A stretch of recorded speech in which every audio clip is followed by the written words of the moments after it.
తాకట్లో ఉన్న బంగారాన్ని విడిపించి ఆ రోజున మార్కెట్ ధర కట్టి మిగిలిన డబ్బును మీకు అందిస్తుంది కొమ్మూరి గోల్డ్.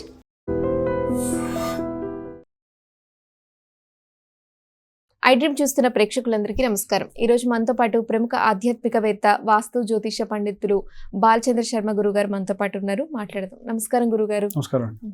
గురుగారు, మామూలు సాధారణంగా ఇల్లు అన్నాక బల్లులు, ఎలుకలు వస్తూ ఉంటుంటాయి మనం శుభ్రంగా లేని స్థలంలో, ప్రదేశంలో. అయితే బల్లులు అనేది బాగా వేడిగా ఉన్న ప్రదేశంలో వస్తూ ఉంటుంటాయి అంటుంటారు. సాధారణంగా బల్లులు నేల మీద నడుస్తున్నా లేదా తెలియక మనం తొక్కినా ఏమైనా అనర్థాలు జరుగుతాయా? అసలు బల్లి మీద పడినా కూడా మనం ఏం చేయాలనేది చెప్పారు. శ్రీమాత్రే నమః, శ్రీ గురుభ్యో నమః. మనకు బల్లుల గురించి అసలు విషయం చెప్తే ఎవ్వరు వినరమ్మా. ఉదాహరణకు ఏదైనా బయట పిల్లలు ఆడుకొని వచ్చి చేతులు కడుక్కోకుండా తినేశారనుకోండి ఏదన్నా వస్తువుని, కొంత బ్యాక్టీరియా బాడీలోకి వెళ్ళి కొంచెం లేట్గా అయినా సరే ఫీవర్ వస్తుంది. ఎందుకంటే రకరకాల దుమ్ము, ధూళి అంతా ఉంటుంది. వాళ్ళు ఎక్కడ పడితే అక్కడ చేతులు పెడతారు కాబట్టి ఆటోమేటికల్గా బాడీలోకి ఒక ఇన్ఫెక్షన్ అనేటువంటిది వెళ్తుంది. కాబట్టి వైరల్ ఇన్ఫెక్షన్తోని లేదా ఇన్ఫెక్షన్తో కూడిన జ్వరాలు వస్తాయి. కాబట్టి వీళ్ళు ఏమంటారు, అరే అట్లా స్నానం చేయకుండా పాపం తగులుతుందిరా, ఇల్లు అంటే ఎంత శుభ్రంగా ఉంటుంది కాబట్టి పిల్లలకి అదేదో తెలవని ఒకటి ఏదో అవుతుంది నాకు అని చేతులు కాలు కడుక్కుంటారు. అలాగే బల్లుల విషయంలో కూడా వాస్తవంగా బల్లులు పురుగులను తినడం వల్ల సాలోమోని సంథింగ్ ఏదో ఒక కెమికల్ దాని శరీరం నుంచి విడుదలవుతుంది. అది ఒకవేళ మన రైట్ సైడ్ చిన్ పార్ట్కి గనక తగిలింది అనుకోండి, ఆ స్కిన్ పార్ట్ అంతా కూడా అలా మొత్తం అంతా బిగుసుకుపోయి పక్కకి వెళ్ళిపోతుంది. అదొక రకమైన పక్షవాతం అనుకుంటారు మనం. పూర్వం అట్లా తగిలి ఇది ఇంకా పక్షవాతం వచ్చేసిందని హార్ట్ స్ట్రోక్ వచ్చిన వాళ్ళు కూడా ఉన్నారు. ఈ ఎడమ వైపు భాగంలో కనుక తగిలితే అసలు బాడీలో ఎక్కడ తగిలినా ఏదో రకమైనటువంటి రియాక్షన్ అనేది స్టార్ట్ అయిపోయి దానివల్ల శరీరం అనేటువంటిది కాస్త ఇబ్బంది పడుతుంది.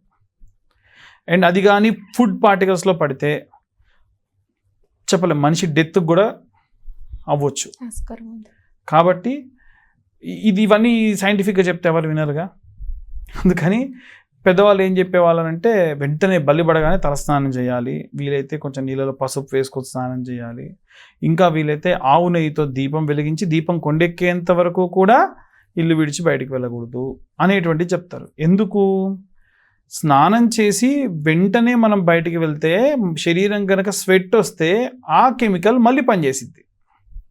సో వాళ్ళు ఏం చెప్పారు, స్నానం చేసి వీలైతే ఆవు నెయ్యితో దీపం వెలిగిస్తే ఆవు నెయ్యి నుంచి వచ్చేటువంటి పొగ శరీరానికి తగిలితే శరీరం మీద, శరీరం లోపలికి వెళ్ళిన టాక్సిన్స్ని హరించేస్తుంది. ఆవు నెయ్యికి ఉన్నటువంటి తత్వం. మనకు భోపాల్ గ్యాస్ సంఘటన జరిగినప్పుడు ఊరంతా ఆ గ్యాస్ వల్ల చనిపోతే ఒక బ్రాహ్మణ కుటుంబం బతికింది. ఎలా? ఆవు పిడకలు, ఆయన పంచగవ్య ప్రార్థనతో చేస్తారు ప్రతిరోజు. ఆవు మూత్రము, ఆవు పెరుగు, ఆవు పాలు, ఆవు నెయ్యి, ఆవు పిడకలతోనే నిత్యాగ్నిహోత్రం చేసి ఆ పొగంతా కూడా ఇల్లంతా వ్యాపింపజేస్తాడు. కాబట్టి ఆ గ్యాస్ ఇంట్లోకి రాకుండా వాళ్ళ కుటుంబం మాత్రమే బ్రతికింది. ఆవు నెయ్యికి, ఆవు పాలకి, ఆవు యొక్క ఆ పిడకకి, మూత్రానికి అంత విశేషత ఉంది. కాబట్టి ఆవు నెయ్యితో దీపారాధన చేసి ఇంకా వీలైతే గోపంచకాన్ని ఇల్లంతా చల్లుకోవడం వల్ల ఎక్కడైతే బల్లి పడి పొరపాటున తొక్కినా ఏదైనా చేసినా చల్లడం వల్ల నెగిటివిటీ, ఆ టాక్సిన్స్ అనేటువంటివి పోతాయి. అందుకని ఈ బల్లిని తొక్కినా ఏదైనా చేసి, ఇంకోటి ఎవరన్నా బంగారు బల్లి, వెండి బల్లి కాంచీకి వెళ్ళి పట్టుకున్నటువంటి వాళ్ళు ఉంటే వాళ్ళ కాళ్ళకు దండం పెట్టాలి అంటారు. ఇది వారిష్టం అంతే తప్ప దాన్ని సీరియస్గా తీసుకునేటువంటి పని లేదు. అంత డేంజరస్ అనేటువంటిది ఏం కాదు. ఇవి మినిమం ఎక్కడైతే బల్లి పడిందో అక్కడ ఇప్పుడు మనకి ఒక హైజినిటీ మెయింటైన్ చేయండి అని చెప్తే ఎవరు వినలా. మనకు మెన్సెస్ వచ్చినప్పుడు ఆడవాళ్ళకి క్వారంటైన్ చేయండి వాళ్ళని 5 రోజులు అని చెప్తే ఎవరు వినలా. ఆడవాళ్ళని ఆపుతున్నారు, వాళ్ళు పని చేయకూడదా, అది అప్పుడు ఉండే బాధ ఎవరికి తెలుసు. వాళ్ళు 5 రోజులు ప్రశాంతంగా వాళ్ళకి రెస్ట్ ఇవ్వండి.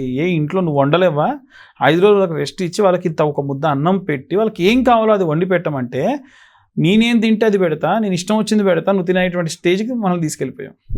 కాబట్టి అది వ్యతిరేకత వచ్చేసింది. కాబట్టి ఈ క్వారంటైన్ అనేటువంటిది పాటించడం మానేసిన తర్వాతకి 3 సంవత్సరాలు క్వారంటైన్లో ఉన్నాం మనం, కరోనా అనేటువంటిది రావడం వల్ల. కాబట్టి వీలైనంత వరకు చెప్పేటువంటి వాటికి సంబంధించి కొన్ని పద్ధతులు ఉంటాయి. దానివల్ల మనకు ఏదో ఒక రకమైనటువంటి శాస్త్రీయమైనటువంటి లాభం ఉంటుంది. ఈ యొక్క మానసికమైనటువంటి శారీరకమైనటువంటి లాభం ఉంటుంది కాబట్టి పెద్దలు చెప్పారు, దాన్ని మనం పాటించాలంతే.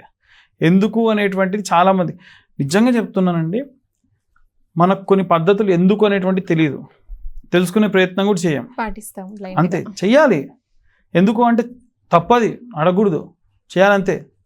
ఉదాహరణకు మీకు చిన్న విషయం చెప్తే మీరు బాగా అర్థం చేసుకుంటారు. ఒకసారి ఒక అతను రోజు కూడా పూజ చేసేటప్పుడు పాలు నైవేద్యం పెట్టేవాడు దేవుడికి. కళ్ళు మూసుకొని పూజ చేసి కళ్ళు తెరిచి చూస్తే పాలు దేవుడు తాగేస్తున్నాడు. రోజు నైవేద్యం పెడితే రోజు పాలు తాగుతున్నాడు. అరే, దేవుడు నా నైవేద్యం స్వీకరిస్తున్నాడని ఒకరోజు దేవుడిని చూద్దాం అని చెప్పి పూజ చేస్తూ ఇలా కన్నబెట్టి చూస్తే పిల్లి వచ్చి తాగుతుంది. దొంగ పిల్లి మొక్కను నువ్వు తాగుతున్నావు అని చెప్పి పిల్లిని పట్టుకొని బుట్ట కింద పెట్టేసి పూజ చేశాడు. ఆ పిల్లి రుచి మరిగిందిగా, రోజు తియ్యటి పాలు చక్కెర వేసి మరి పాలు పెడుతున్నాడు. అందుకని రోజు విశ్వ ప్రయత్నం చేసేది. ఈ ముసలాయన అయ్యేంత వరకు పిల్లి వచ్చేది, ఆ పిల్లి కూడా ముసలిది అయ్యేది. ఈ ముసలాయన చనిపోయాడు, ఆ పిల్లి రావడం మానేసింది. రోజు పిల్లి రాగానే బుట్ట కింద పెట్టాలి, పూజ చేయాలి. వాళ్ళ కొడుకు పూజ్యాలుగా మరుసటి రోజు నుంచి 1 సంవత్సరం అయిన తర్వాత పూజ చేయడం స్టార్ట్ చేశాడు. ఆయనకు మనసుకు పట్టట్లా. ఓ పిల్లిని తెచ్చుకున్నాడు, ఓ బుట్టని తెచ్చుకున్నాడు, బుట్ట కింద పిల్లిని పెట్టి పూజ చేస్తున్నాడు. వాళ్ళ నాన్న వాళ్ళ స్నేహితుడు వచ్చాడు. ఏం చేస్తున్నారు నువ్వు అని అడిగాడు. ఇది మా ఆచారం అండి, ఇది మా ఆచారం, బుట్ట కింద పిల్లిని పెట్టకుండా పూజ చేయకూడదు మేము. నీ బొంద, రోజు పిల్లి వచ్చి పాలు తాగుతుంటే మీ నాన్న పెట్టి చేసేవాడు, రోజు చెప్పుకునేవాడు ఎంత మొండిదిరా పిల్లని, అంతే తప్ప ఏం లేదు, తీసేయని చెప్పాడు. అంటే ఇది ఎందుకు పాటిస్తున్నాయని తెలియదుగా, అది ఆచారం అయిపోయింది. మళ్ళీ అదేమైనా అంటే ఇప్పుడు వాళ్ళు పెద్దవాళ్ళని ప్రశ్నలు అడుగుతున్నారు ఎదురు తిరిగి. మేము పెళ్ళిళ్ళకి వెళ్ళినప్పుడు ఒకసారి ఒక బొట్టు పెట్టింది, మళ్ళీ తీసి మళ్ళీ పెట్టింది. ఎందుకమ్మా 2 సార్లు పెట్టావు అన్న. ఇది మా ఆచారం అండి అంటది. అక్కడ ముసలం ఉంది, ఆ దగ్గరికి వెళ్ళా. పెద్దమ్మ ఏంటి అసలు 2 సార్లు బొట్టు? నా ముఖం, నేను ఎప్పుడు బొట్టు పెడితే అది అతుక్కొని కింద పడదని మళ్ళీ పెట్టినా, అందుకని మళ్ళీ అందరూ అదే పాటిస్తారు అప్పటించాను. అడగని కూడా అడగలేదు. మా పెద్దమ్మ పెట్టింది, ఫాలోవర్స్ మేమంతా చేసేస్తున్నాం అంతే. కొన్ని పూజలు, కొన్ని విధానాలు, కొన్ని ఏంటంటే మనం ఎందుకు అని అడగం అంతే. కానీ కొన్నిటికి మాత్రం మనకి ఏదో ఒక రకమైనటువంటి శాస్త్రీయమైనటువంటి కారణాలు ఉంటాయి, వాటిని పాటించాలి. కానీ ఎందుకు అనే ప్రశ్న అనేది మంచిదని నేను అనుకుంటా. మంచిదే. చాలా మంది ఏంటంటే పెద్దవాళ్ళు ఖచ్చితంగా మంచిదే. ఈ వచ్చే జనరేషన్స్ చాలా వరకు ఎందుకు అనేటువంటి విషయాన్ని మీరు చెప్పకపోతే దాన్ని కంప్లీట్ గా మానేస్తారు. దానివల్ల కొత్త కొత్త వ్యాధులు ప్రబలుతాయి. సో ఏం చేయాలి? ఫస్ట్ ఇప్పుడున్న పెద్దవాళ్ళు ఎడ్యుకేట్ అవ్వాలి. పెద్దవాళ్ళు మీరు చిన్నోళ్ళు ఎందుకు ఏంటని అడుగుతారా? ప్రతి ఒక్క దాని గురించి అమ్మా, మనం పెట్టే దీపారాధన దగ్గర నుండి మనం చేసేటువంటి అపవృత స్నానం వరకు, పుష్కర స్నానం వరకు ప్రతిదానికి శాస్త్రీయమైనటువంటి కారణం ఉంది. ధర్మసింధు లాంటి గ్రంథాలు ఉన్నాయి, దాంట్లో ప్రతి ఒక్క దానికి కారణం ఉంది. దాన్ని మనం వెతకడం మానేసాం అంతే. ఒకప్పుడు పెదవాళ్ళ శిక్ష ఉండేది, దాంట్లో అన్ని విషయాలు నిక్షిప్తం చేశారు. ఇప్పుడు ఎవరు చదువుతున్నాడు? కాబట్టి వీలైనంత వరకు ఈ యొక్క బల్లి గురించే కానివ్వండి, బల్లి జ్యోతిష్యం అంటారు, బల్లి జాతకం అంటారు, ఇంకా పాముల గురించి అంటారు, రకరకాలు అడుగుతారు. అవన్నిటికి కారణం ఉంది, కారణం లేకుండా ఏది లేదు. ప్రేక్షకులకు ఉన్న సందేహాలను చక్కగా వివరించారు. ధన్యవాదాలు గురుగారు.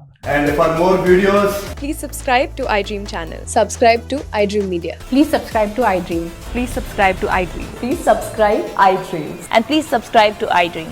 For more videos, subscribe to iDream. please like, share and subscribe to the channel. Congratulations, iDream. Subscribe to iDream.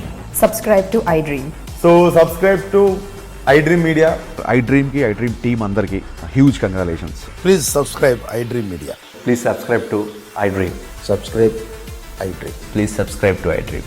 iDream అంటే నా కళల ఛానల్ను సబ్స్క్రైబ్ చేసుకున్న నోరు తిరుగుతలేదు, మీరైతే గంట గుర్తు కొట్టండి. For more such videos, please subscribe to iDream. Subscribe to iDream. Please subscribe to iDream. Please subscribe iDream Media. Please do subscribe to iDream. Please subscribe to iDream Media. For best entertainment and information, please subscribe iDream. And don't forget to subscribe to iDream.